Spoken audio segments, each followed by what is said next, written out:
Hello everyone, welcome back to the channel. मेरा नाम है शिखा और आज हम करेंगे अपनी क्लास 11th की इंग्लिश का chapter we are not afraid to die if we all are together. तो बिना किसी देरी के स्टार्ट करते हैं अपने इस चैप्टर को। बहुत मज़ा आने वाला है, एडवेंचरस सा चैप्टर है ये, ठीक है। उससे पहले 3 इंपॉर्टेंट चीज़ें जो मुझे आपको बतानी है। ये जो PDF है इसके अंदर आपके सारे नोट्स भी हैं, इंपॉर्टेंट क्वेश्चन भी हैं और प्रीवियस ईयर क्वेश्चन भी हैं, वो याद कर लेना। तो कंबाइंड PDF कहाँ मिलेगी? टेलीग्राम पर। कोई भी डाउट है तो आप मुझे इंस्टाग्राम पे फॉलो करके DM कर सकते हो, वहीं पर आपको चैनल से रिलेटेड अपडेट्स मिलेंगे। और दूसरा, अगर आपको रेगुलर टेस्ट सीरीज़ फॉलो करनी है या फिर आपको रेगुलर टेस्ट सीरीज़ सॉल्व करना है तो मैं जो हूँ व्हाट्सएप पे रेगुलर बेसिस पे टेस्ट कंडक्ट कराती रहती हूँ, तो आप व्हाट्सएप चैनल भी ज्वाइन कर सकते हो। सबकी link Telegram, Instagram and WhatsApp की लिंक डिस्क्रिप्शन बॉक्स में मिलेगी। Make sure you follow on all the platforms. Okay, now let's begin our chapter. तो ये जो चैप्टर है बेसिकली नरेटर जो है इस चैप्टर के, वो 37 ईयर ओल्ड एक बिजनेसमैन है। उनकी वाइफ का नाम है मैरी और उनके 2 बच्चे हैं, जोनाथन और सुजैन, ठीक है। जोनाथन 6 साल का लड़का है और सुजैन 7 साल की लड़की है। वो जो है अपनी एक समुद्री यात्रा पे जाते हैं। कब की बात है? जुलाई 1976 की। तो कहाँ से स्टार्ट करते हैं? प्लाईमाउथ, इंग्लैंड से। वो जो है पूरे वर्ल्ड की सबसे बड़ी समुद्री यात्रा करना चाहते हैं। ऐसी सेम टू सेम यात्रा 200 साल पहले भी कंप्लीट हो चुकी है और वो यात्रा किसने की थी? कैप्टन जेम्स कुक ने, ठीक है। तो अब नरेटर जो है वो अपनी वाइफ मैरी के साथ 16 साल लगा देते हैं अपनी सी फारिंग स्किल्स को इम्प्रूव करने के लिए। मतलब समुद्री यात्रा में जो जो चीज़ें उन्हें ध्यान में रखनी होती है उन सारी स्किल्स को इम्प्रूव करने के लिए उन्होंने एक शिप बनवाया था। बहुत प्रोफेशनल तरीके से वो बना था।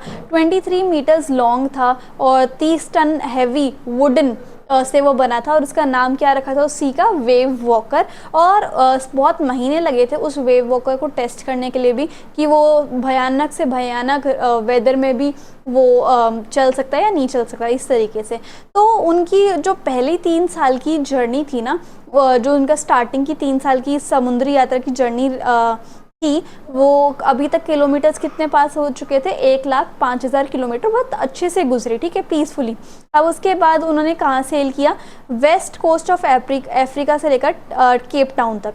उसके बाद नरेटर ने 2 क्रूमैन को हायर किया और वो जो हैं ईस्ट की तरफ जा रहे थे, ठीक है, ताकि वो सर्दर्न इंडियन ओशन का जो रफेस्ट सी माना जाता है बेसिकली उसको टैकल कर सके। इसलिए उन्होंने 2 क्रूमैन को हायर किया था। उनके नेम थे लैरी विर्गिल जो कि एक अमेरिकन थे और एक हर्ब सीगलर जो कि एक स्विस थे। अब जैसे सेकेंड डे था केप टाउन का, तो उन्होंने बहुत स्ट्रॉन्ग विंड को एनकाउंटर किया। बहुत तेज़ लहर, मतलब हवा की लहर जो है वो देखी उन्होंने और कई हफ्तों तक वो जो सेम मौसम था तेज़ हवाओं का वो चलता रहा, ठीक है। उसके बाद a strong wind was not a problem. तेज़ हवा कोई प्रॉब्लम नहीं थी, बट अब जो है ना 15-15 मीटर ऊंची लहरें आने लग गई थी। बिल्कुल जैसे एक सी का मास्ट नहीं होता, वो जो ऐसे लगा रहता है सी के वहाँ पे, तो उसकी हाइट जितनी ही वेव्स आने लग गई थी, जिसकी वजह से नरेटर जो है वो चिंता में रहने लग गए थे। फिर 25 दिसंबर को उन्होंने केप टाउन के ईस्ट ट्रैवल कर लिया था 3500 किलोमीटर। क्रिसमस उन्होंने साथ में मनाया, बेशक वेदर जो है बेकार था। उसके बाद वेदर न्यू ईयर वाले दिन भी सेम रहता है, लेकिन वो ये होप करते हैं सारे के सारे कि ये सब वेदर जो है चेंज हो जाएगा। लेकिन वेदर जो है वो सही नहीं होता है, चेंज नहीं होता है, बल्कि और बेकार हो जाता है।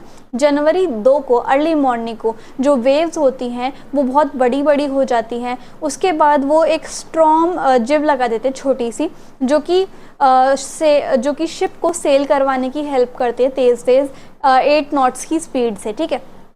अब जैसे शिप जो है वो बड़ी बड़ी लहरों में से सेल कर रहा था तो उन्हें बहुत विशाल से समुंदर अपने आगे दिखता है, ठीक है। अब जो नॉइज़ थी वेव्स की और बड़ी तेज़ जो हवाएं चल रही थी, उनकी जो आवाज़ थी वो उन सभी के कानों के लिए बहुत पेनफुल थी।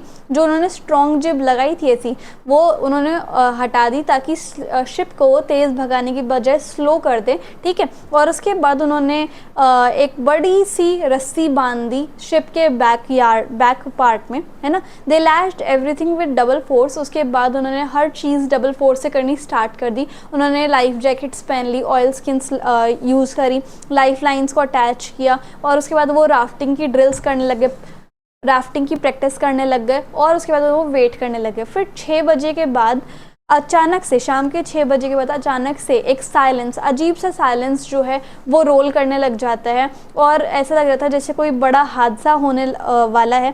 अचानक से जो हवाएं हैं वो रुक जाती है, स्काई जो है बड़े बड़े गहरे गहरे बादलों से डार्क हो जाता है। अब जो सी का स्टर्न था इस तरीके से, वहाँ पे एक बड़ा सा बादल आ रहा होता है, लेकिन बाद में नरेटर को ये रियलाइज़ होता है कि ये बादल नहीं है, ये तो पूरी की पूरी क्या है, वेव है, इस तरीके से लहर है। अब वेव जो थी वो बिल्कुल खड़ी हुई थी, वर्टिकल थी, और जो पिछली पहले वेव्स आ रही थी 15-15 फुट की, उससे भी ट्वाइस वाली हाइट थी, मतलब 30 फुट की वो वेव्स थी। और उसके बाद उन्होंने देखा कि they saw with in the top of the wave looking unpleasant due to its height, कि जो वेव का टॉप है वो बहुत ही ज़्यादा खतरनाक लग रहा था उसकी हाइट की वजह से। 30 फुट लंबी उसकी हाइट थी वेव की, ठीक है।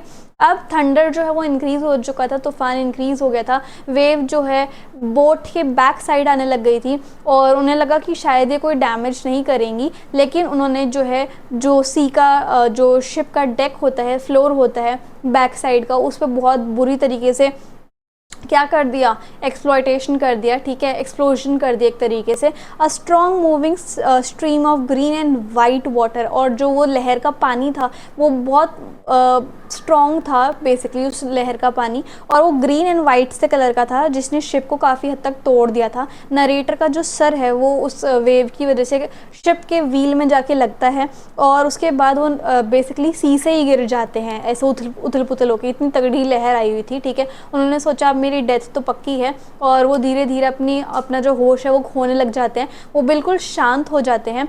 अब नरेटर का जो हेड है अचानक से बाहर निकल आता है सी के, ठीक है, और शिप जो है वो दोबारा से ओवरटर्न होने वाला था, मतलब उल्टा होने वाला था, लेकिन एक वेव आती है जो कि उसे दोबारा से सीधा कर देती है शिप को, ठीक है। अब His lifeline jacket was stretched, he grabbed the guard rails, उसके बाद उसकी जो लाइफलाइन जैकेट है वो बहुत टाइट सी हो जाती है, उसके बाद वो शिप जैसे सीधा हो गया था वेव की वजह से, उसकी कुछ चीज़ें वो पकड़ लेते हैं, जिसकी वजह से वो शिप के मेन पोल पे आ जाते हैं। वेव्स ने जो डेक है उसको बहुत टॉस कर दिया था, कभी इधर धकेल रही थी शिप को, कभी उधर धकेल रही थी। उसके बाद उन्होंने क्या किया, उनकी जो लेफ़्ट रिब्स होती हैं, बेसिकली उनका जो रिब केज होता है, उसका जो लेफ़्ट वाला पार्ट होता है वो बिल्कुल टूट गया था, उनके मुँह में बहुत ज़्यादा खून था, उनके दाँत टूट चुके होते हैं, और उनको व्हील मिल जाता है शिप जिससे कंट्रोल होता है वो ऐसे वाला, ठीक है। And line the stern for the next wave, उसके बाद वो स्टर्न लगाते हैं बड़ी सी, उसके बाद वो स्टर्न करने लग जाते हैं अगली वेव के लिए और वेट करते हैं, ठीक है। सारी जगह पानी ही पानी था, नरेटर को हर जगह मतलब दिख रहा होता है कि शिप के नीचे भी पानी पानी है, लेकिन वो व्हील को अकेला नहीं छोड़ सकते थे।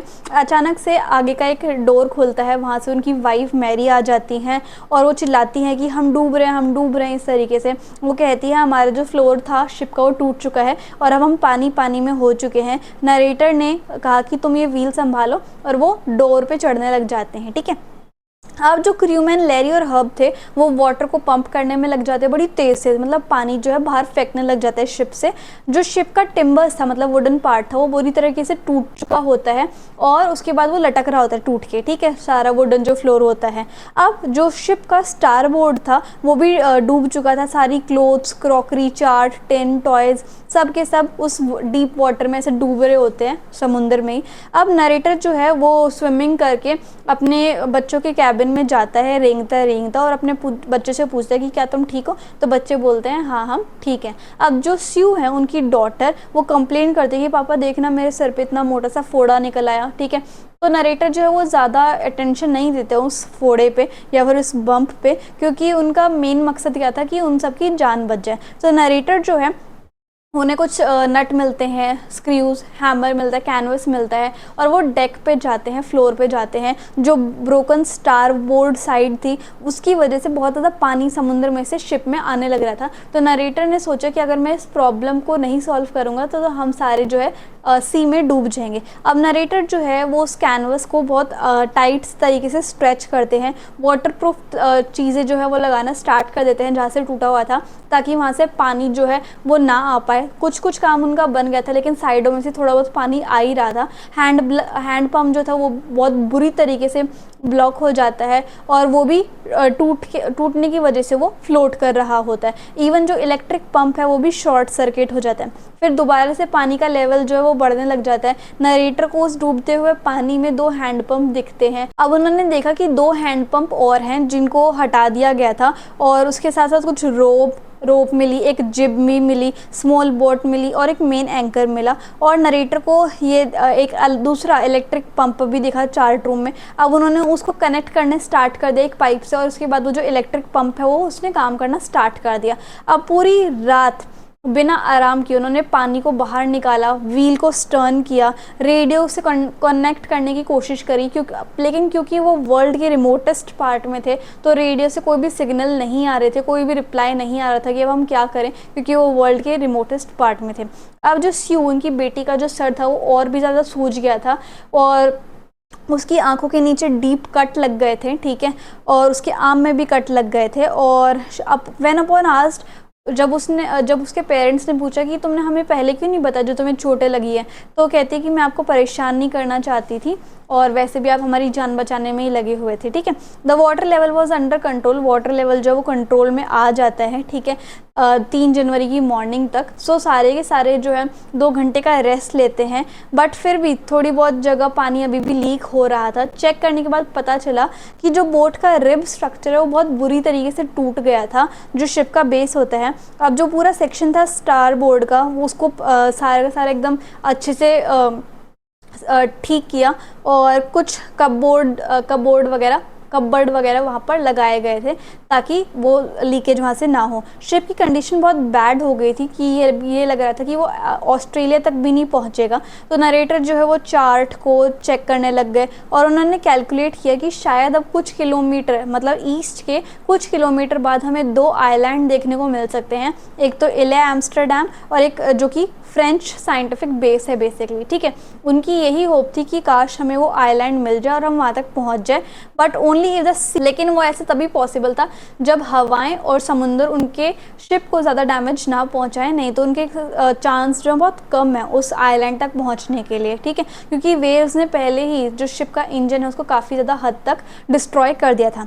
After 36 hours of continuous pumping, 3 दिन तक अब उन्होंने काफ़ी ज़्यादा, अब 36 आवर्स तक उन्होंने बहुत ज़्यादा पंप किया, पानी को निकाला शिप में से। 4 जनवरी तक जो पानी है वो कुछ ही सेंटीमीटर बचा था बाहर निकालने के लिए, लेकिन फिर भी अभी भी उन्हें पानी निकालना था, और कई जगह से पानी फिर भी लीक हो रहा था, ठीक है।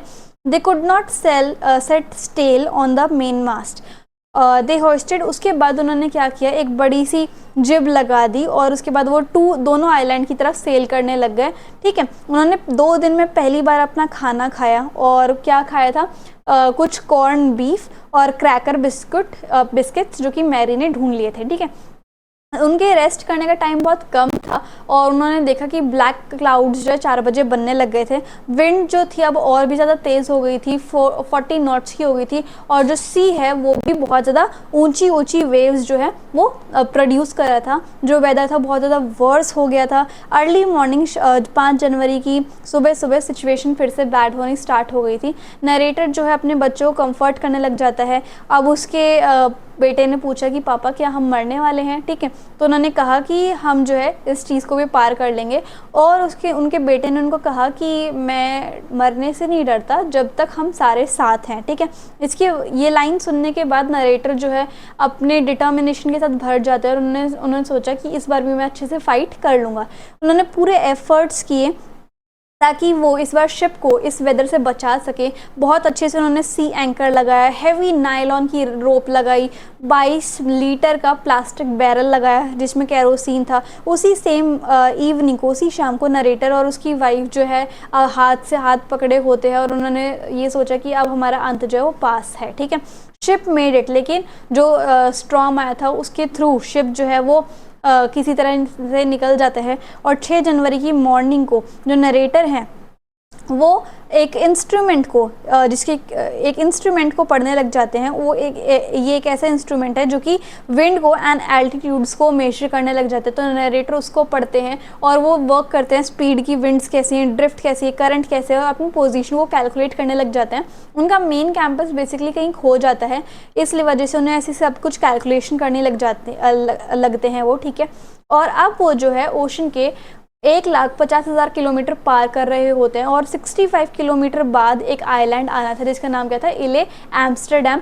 अब जैसे नरेटर सोच रहे होते हैं तो उनकी बेटी स्यू आ जाती है, उनको ज्वाइन करती है। उसे बहुत दर्द हो रहा था, जो उसका हेड का लेफ्ट साइड है वो बहुत सूजा हुआ होता है, आईज़ एकदम काली पड़ चुकी होती है और आईज़ के नीचे और आर्म्स पे कट लगा होता है, ठीक है।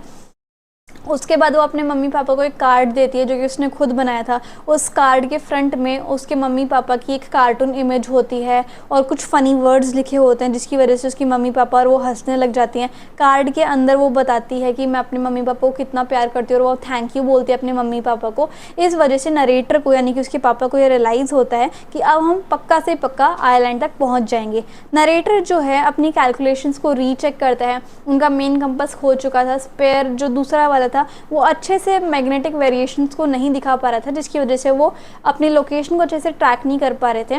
उसके बाद वो एस्टिमेट करते हैं वेस्टर्ली विंड करंट को, इंडियन ओशन के थ्रू से वो आ रहे थे। 2 बजे के आसपास वो डेक पे जाते हैं और लैरी से पूछते हैं कि तुम जो है व्हील को 185 डिग्रीज पे घुमा दो, और उसके बाद वो कहते हैं कि अगर हम लकी हुए तो हमें आइलैंड आज 5 बजे तक शाम को दिख जाएगा। फिर वो नीचे चले जाते हैं शिप के और सोने लग जाते हैं। जैसे ही वो उठते हैं 6 बजे तो बाहर जो है काफ़ी ज़्यादा डार्क हो जाता है। उन्होंने सोचा कि हमने शायद आइलैंड मिस कर दिया क्योंकि वो तो 5 बजे ही दिख जाना चाहिए था। उसके बाद उन्हें बड़ी टेंशन हो जाती है कि अब हम वेस्टर्ली विंड्स का कैसे सामना करेंगे क्योंकि अब शिप जो है वो ज़्यादा सेल नहीं कर सकता। तो उनका बेटा आता है और उनका बेटा कहता है पापा आप मुझे गले लगा लो, और उनकी बेटी भी आ जाती है। तो कहते हैं कि क्यों, तुम्हें गले क्यों लगना है? तो उनके सन कहते हैं कि आप वर्ल्ड में बेस्ट डैडी हो और बेस्ट कैप्टन भी हो। नरेटर जो कहते हैं कि बेटा मैं बहुत डरा हुआ हूँ। तो उनकी बेटी उनको कहती हैं कि हमने आइलैंड ढूंढ लिया है और हमने एक बड़ी सी जंग जो है वो पार कर लिया है। नरेटर जो है भाग के फ्लोर पे जाते हैं शिप के और उनको आइलैंड दिख जाता है। उनको बहुत राहत की सांस मिलती है, ठीक है। और उसके बाद उन्होंने उन्हें उस इले एम्स्टरडैम की जो आइलैंड था उसकी कंप्लीट आउटलाइन दिखने लग जाती है जो कि वोल्केनिक रॉक का एक पार्ट था और उस पर कम वेजिटेशन थी। बहुत ब्यूटीफुल आइलैंड था वर्ल्ड का। उसके बाद जो है वो अपनी बोट को फास्ट करते हैं ताकि जो थोड़ा बहुत डिस्टेंस रह गया आइलैंड से वो कवर हो जाए। नेक्स्ट मॉर्निंग जो इले एम्स्टरडैम के 28 इनहैबिटेंट्स लोग थे बेसिकली, वो आ जाते हैं और शिप में से जितने भी लोग होते हैं उनको उतारने की कोशिश करते हैं। जैसे ही नरेटर के पैरों के नीचे ज़मीन आई तो उन्होंने अपनी क्रूमैन और अपनी वाइफ के बारे में सोचा। उन्होंने अपनी 7 साल की बेटी के बारे में भी सोचा जिसे बहुत बुरी तरीके से चोट लगी थी। उस बेटी को 6 छोटे छोटे ऑपरेशन से गुजरना पड़ा ताकि उसके हेड में जो ब्लड क्लॉट बन गया है वो रिमूव हो जाए।